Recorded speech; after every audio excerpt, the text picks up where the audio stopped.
À la base aérienne d'Angle 2 Oblast de Saratov, à 648 mètres d'altitude. L'après-midi, le ciel s'est soudainement déchiré. Sans avertissement, une vague de drones kamikazes FPV a surgi du nord-ouest, escortée par des unités de reconnaissance UAS transmettant des données en temps réel. Simultanément, une pluie de roquettes MLRS s'est abattue, tandis que des chasseurs Su-27 grimpaient pour brouiller les bandes radar locales. Ce n'était pas une frappe ordinaire. Il s'agissait d'une opération multi-axe précise visant les centres radars et les liaisons de commandement alimentant l'anneau de défense aérienne occidentale de Moscou. En quelques secondes, le calme s'est désintégré et la guerre moderne a pris le devant de la scène. Avant de plonger dans cette bataille, dites-nous dans les commentaires d'où vous regardez. Et n'oubliez pas de vous abonner pour recevoir les dernières mises à jour sur la guerre en priorité. Le réseau de reconnaissance ukrainien s'est mis en branle. Alors que la brume ambrée du soir enveloppait Angle 2, un réseau coordonné d'actifs ISR s'est déployé. Des systèmes UAS à moyenne altitude cartographiaient le terrain en arcs superposés, tandis que des drones de style Orlan, modifiés issus d'unités capturées, zigzaguaient autour du périmètre de la base aérienne. Le long des couloirs de ravitaillement en carburant des éclaireurs FPV, traquait les nœuds logistiques et les angles morts des capteurs transmettant des métadonnées en direct à un relais de commandement mobile stationné à 19 km à l'ouest. Près de la clôture sud, des robots de poseurs de mines légers avançaient sous des câbles thermiques déposant des charges anti-chars modulaires pour bloquer les repositionnements futurs des T-90.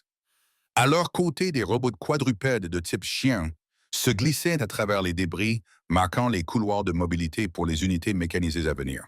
Une paire d'hélicoptères Mi-28 volant à basse altitude à 75 mètres a inséré des pods de relais de signal et une équipe compacte de guerre électronique UW chargée de déployer un réseau de brouillage local sous la couverture radar.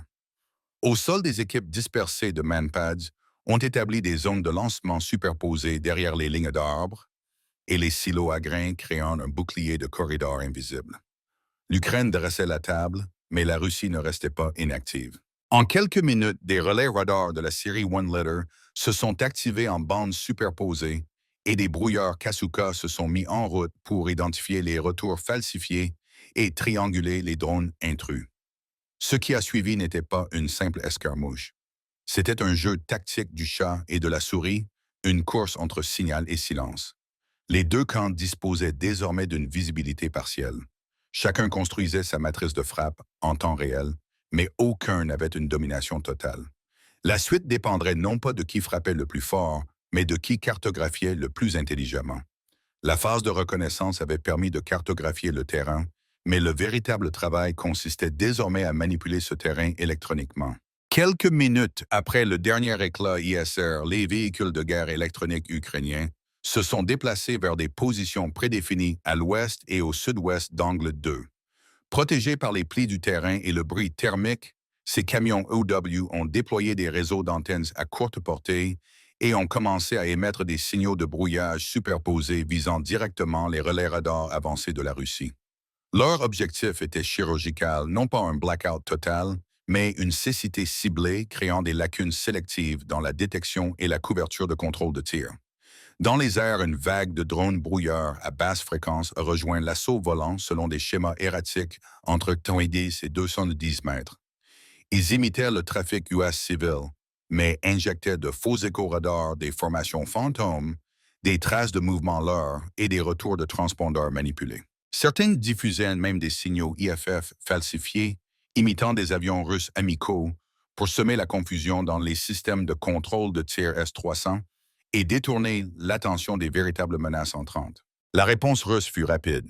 Les brouilleurs Kursuka se sont activés depuis des emplacements fortifiés près de la cour centrale de carburant, tentant d'isoler et de dégrader les fréquences ukrainiennes. Les radars de la série One Lighter ont élargi leur balayage et les unités Panzer S1 se sont verrouillées en mode de suivi étendu leurs capteurs balayant de larges arcs pour détecter les anomalies. Mais c'était là le cœur du piège ukrainien. Le brouillage n'était pas conçu pour dominer, mais pour tromper. Des dizaines de drones lourds et numériques ont envahi l'espace aérien, absorbant les lancements Panzer et forçant les réseaux défensifs à gaspiller des missiles sur des fantômes. Pendant près de 30 minutes, l'image aérienne intégrée d'angle 2 s'est effondrée sous une distorsion numérique.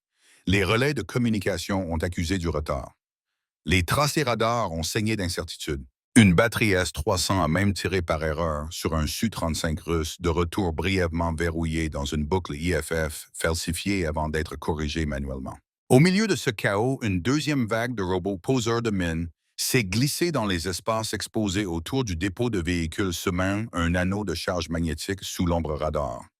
Derrière eux, une pointe mécanisée de T-84 et d'IFV a commencé à avancer, progressant non pas par la force brute, mais sous le couvert du silence et du brouillard de signal. Cette phase ne reposait pas sur la puissance de feu. Elle visait à redéfinir le champ de bataille de lui-même. Plus la Russie cherchait des cibles, moins elle faisait confiance à ses propres capteurs. Et dans cet espace d'incertitude grandissant, l'Ukraine n'attaquait pas seulement, elle réécrivait les règles d'engagement. Alors que le réseau de capteurs d'angle 2 se désintégrait sous des vagues d'interférences numériques, l'assaut au sol est passé de la préparation à l'exécution. Sous le couvert du brouillage et de la tromperie, les colonnes blindées ukrainiennes ont commencé à avancer lentement, délibérément et de manière synchronisée. En tête, deux 0,44 chars de combat principaux, T-84, leurs canons de 125 mm inclinés bas, progressaient à travers des couloirs dégagés quelques heures plus tôt par des frappes MLRS et des missions de tir marquées par des drones. À leur côté, des véhicules de combat d'infanterie IFV transportaient des escouades à pied, entraînées non pas à prendre d'assaut, mais à disséquer le terrain fortifié en coordination avec des systèmes autonomes. Devant les blindés des UGV, véhicules terrestres sans équipage dotés de logiciels de cartographie du terrain, avançaient en zigzag sondant les mines résiduelles et les obstacles mous. Derrière eux, des robots poseurs de mines bouclaient les flancs, créant des zones secondaires de déni pour empêcher les blindés russes de lancer des attaques latérales. Chaque mouvement était séquencé algorithmiquement et surveillé par des humains depuis un nœud de contrôle mobile stationné à environ 14 km du bord d'avant. La cible était active. L'artillerie guidée de précision et les munitions rôdeuses intelligentes restaient en attente prêtes à frapper tout bunker IFV ou contact thermique signalé par les éclaireurs en première ligne. Pendant ce temps, dans les airs des Su-27 et Su-35, alternaient en paires balayant à basse vitesse supersonique pour supprimer le suivi infrarouge russe et les désignateurs laser. Ces passages n'étaient pas destinés à des combats aériens. Ils visaient à aveugler le champ de bataille juste assez longtemps pour permettre à la vague terrestre d'avancer. Les T-90 russes ont tenté de se repositionner, mais ils ont été forcés de quitter leur position retranchée. Une fois en mouvement, ils se sont exposés non seulement au feu des chars, mais aussi à des interceptions par drones à attaque par le haut préprogrammé.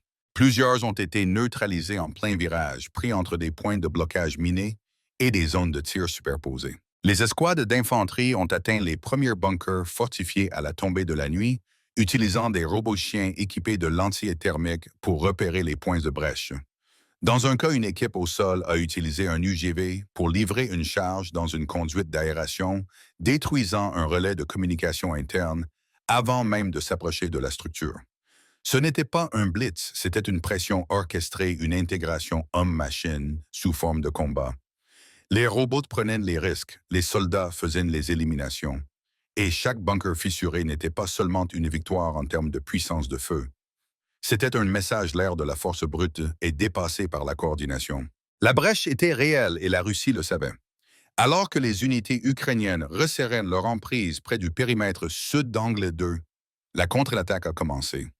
Les chars T-90 russes ont surgi des positions secondaires de BMS flanquées par des batteries d'artillerie de campagne qui ont ouvert un feu de saturation depuis des emplacements dissimulés.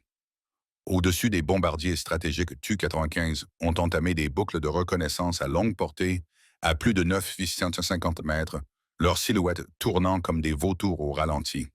Ce n'était pas seulement un duel d'artillerie. C'était une tentative à spectre complet pour reprendre l'initiative avant que la pointe ukrainienne ne verrouille l'anneau de contrôle de la base aérienne. La Russie a activé ses batteries S-300 et ses plateformes Panzer S-1 en ceinture superposée, scannant à la fois les drones et les aéronefs. Certaines visaient le ciel, d'autres se concentraient sur les mouvements au sol, tentant de ralentir l'avancée des blindés avec des interceptions anti-véhicules. En parallèle, des missiles de croisière K-1 étaient chargés en posture de frappe, non pas pour un tir immédiat, mais comme moyen de dissuasion prêt à frapper toute colonne de renforts ukrainienne détectée au-delà du flanc Volga. La réponse ukrainienne fut fluide. Les équipes d'artillerie sont passées en mode tire et dégage. Tirer se repositionner en moins de 2 minutes et réengager depuis une nouvelle grille. Le champ de bataille s'est fracturé en zones indépendantes. Des drones kamikazes plongeaient dans les couloirs plats russes, s'échangeant contre la couverture radar. Les UGV dégageaient en des cratères d'explosion et traversaient les points de blocage de débris, tandis que les T-84 maintenaient une supériorité de feu grâce à un ciblage assisté par thermique. Une contre-offensive russe s'est arrêtée lorsqu'un peloton de chars a foncé tête baissée dans un champ de mines dissimulé posé des heures plus tôt par des robots chiens cartographiés, marqués et oubliés. Dans un autre secteur, une colonne ukrainienne d'IFV a évité les obus à explosion aérienne en épousant les plis du terrain et en coordonnant avec des pointeurs laser basés sur des drones, attirant une artillerie réactive à plus de 19 kg. Des Su-35 sont revenus dans le ciel, escortant des munitions rôdeuses capables de tourner derrière les lignes russes. En bas, des escarmouches d'infanterie ont éclaté à la lisière des bunkers. Proches, rapides, mais jamais désorganisés. Chaque élément se déplaçait en rythme du drone au canon en passant par les bottes. Ce n'était plus une bataille linéaire. C'était une mosaïque de pointes de pression simultanées superposées à travers les altitudes et les domaines. Les capteurs s'affrontaient au leurre. Les blindés entraient en collision avec des chemins dégagés par des robots et les décisions de commandement étaient prises toutes les 30 secondes sous la menace d'un effondrement total du signal. Le front avait explosé et celui qui tiendrait le plus longtemps ne gagnerait pas par la force brute, mais par l'endurance dans le chaos. Alors que le combat au sol atteignait une saturation totale, l'air au-dessus d'Angle 2 se resserrait comme un étau. La bataille pour le contrôle n'était plus confinée aux couloirs de chars et aux pointes de blocage dégagées par des robots. Elle s'élevait désormais dans le ciel. La Russie a mobilisé des chasseurs Su-27 et Su-35 depuis des aérodromes avancés pour affirmer la domination aérienne et couper la capacité de l'Ukraine à guider des tirs à longue portée.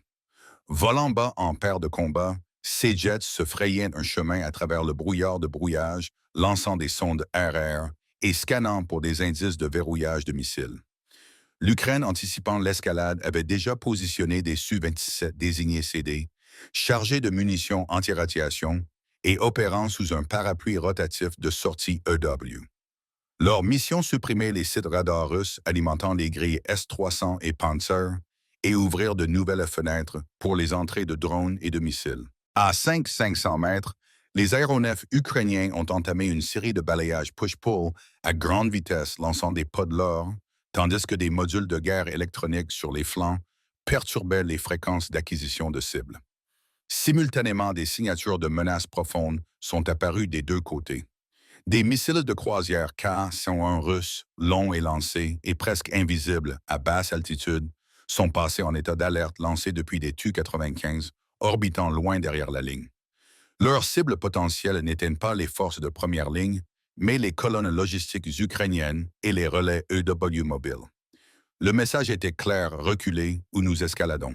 L'Ukraine a répondu en déployant des équipes SAM mobiles sous des filets de camouflage et une couverture forestière. Ces plateformes à déploiement rapide alternant entre des rôles d'interception à courte et moyenne portée traquaient l'espace aérien, attendant tout signal de lancement franchissant la ligne rouge. En même temps, plusieurs systèmes de missiles anti-lancement ont été activés conçus pour intercepter les K-101, soit en cours de vol, soit depuis des axes de déploiement connus. Au niveau de la rivière, les équipes ukrainiennes ont activé des navires de surface sans équipage USV, rééquipés pour la surveillance électronique.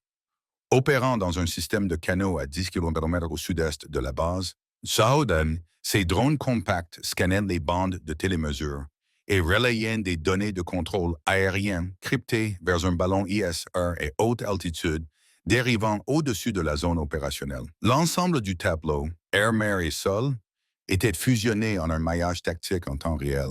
Au crépuscule, des combats aériens scintillaient à l'horizon. Les traînées de condensation s'entremêlaient, les leurres s'épanouissaient et les signatures radar clignotaient comme du code Morse dans une tempête. Un Su-35 russe a été abattu par un missile hier lancé depuis la surface ukrainienne, pris en flagrant délit de virage trop large au-dessus d'une zone radar morte. Cette phase ne concernait pas seulement la domination des airs. Il s'agissait de voir clairement à travers le bruit. Dans un espace de bataille noyé dans les signaux et la tromperie, le véritable avantage n'était ni la vitesse ni la puissance de feu. C'était de savoir exactement quand tirer et quoi ne pas poursuivre. Alors que les combats aériens s'estompaient et que les signaux radars se stabilisaient, les deux camps sont passés de la fureur à la fortification. L'Ukraine ayant percé profondément dans l'anneau extérieur d'Anglais 2, a commencé à établir des arcs défensifs temporaires. L'artillerie portable a été repositionnée pour couvrir les flancs exposés. Les équipes Manpad se sont intégrées dans les lignes d'arbres et les coques de toit et des sentinelles robotisées automatisées patrouillaient dans les couloirs d'approche étroits. Les équipages UW ont progressivement réduit le brouillage actif, se concentrant plutôt sur le balayage et le silence des nœuds de relais russes survivants, toujours en train de transmettre depuis des chambres d'antenne enterrées. Côté russe, un retrait contrôlé a commencé. Les unités de réserve T-90 se sont repliées vers des positions de repli fortifiées, tandis que les opérateurs de défense aérienne recalibraient leur réseau, repoussant les radars de la série One Letter plus loin du front pour rétablir l'intégrité. Le rythme a ralenti, mais les enjeux restaient élevés, avec des communications dégradées et des lignes d'approvisionnement fracturées. Les deux commandements sont entrés dans une phase de recalcul. Les itinéraires ont été redessinés, les logistiques réorientées, et des contre-attaques ont été théorisées, mais pas encore lancées. Au milieu de cette pause tactique, l'humanité a percé à travers le brouillage. Les médecins ukrainiens ont soigné à la fois leurs blessés et les conscrits russes désorientés laissés derrière. Une équipe sur le terrain a récupéré 2 pilotes russes abattus et a signalé leurs coordonnées pour un ramassage neutre via un canal crypté. Pendant un instant, au milieu des drones et de l'acier, l'éthique a repris une petite place sur le champ de bataille. Bataille. Bataille.